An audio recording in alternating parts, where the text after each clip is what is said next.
ನಮಸ್ಕಾರ ಎಲ್ರಿಗೂ. ಇವನು ಬಂದು ಮೊಹಮ್ಮದ್ ಹುಸೇನ್ ಸಾಸಿಬ್ ಅಂತ, ಬ್ಯಾಂಗ್ಳೂರಿನ ರಾಮೇಶ್ವರಂ ಕೆಫೆ ಬಾಂಬ್ ಬ್ಲಾಸ್ಟರು. ಇವನೀಗ ಎನ್ ಐ ಎ ಕಸ್ಟಡಿಲಿದ್ದಾನೆ. ಎನ್ ಐ ಎ ಒಂದು ಹೊಸ ಅಪ್ಡೇಟ್ ಬಂದಿದೆ.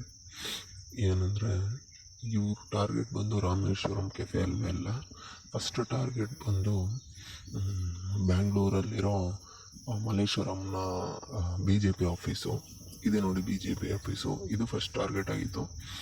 ಈ ಟಾರ್ಗೆಟ್ ಯಾವಾಗ ಫಿಕ್ಸ್ ಮಾಡಿದರು ಅಂದರೆ January 22 ಅಯೋಧ್ಯೆಯಲ್ಲಿ ಪ್ರಾಣ ಪ್ರತಿಷ್ಠಾಪನೆ ಆಯ್ತಲ್ವ, ಅವತ್ತು ಇಕ್ಕಿದ್ರು.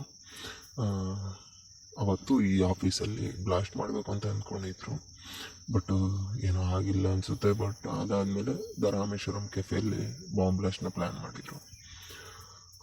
ಟೋಟಲ್ 4 ಮೆಂಬರ್ಸಿಂದ ಈ ಬ್ಲಾಸ್ಟ್ ನಡೆದಿರೋಂಥದ್ದು. ಈಗ ಸದ್ಯಕ್ಕೆ ಇನ್ನೂ NIA ಇನ್ವೆಸ್ಟಿಗೇಷನ್ ನಡೆಸ್ತಾ ಇದೆ.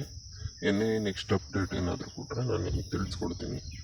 ಅಲ್ಲಿವರೆಗೂ take care, bye. Please do subscribe, like, share and comment.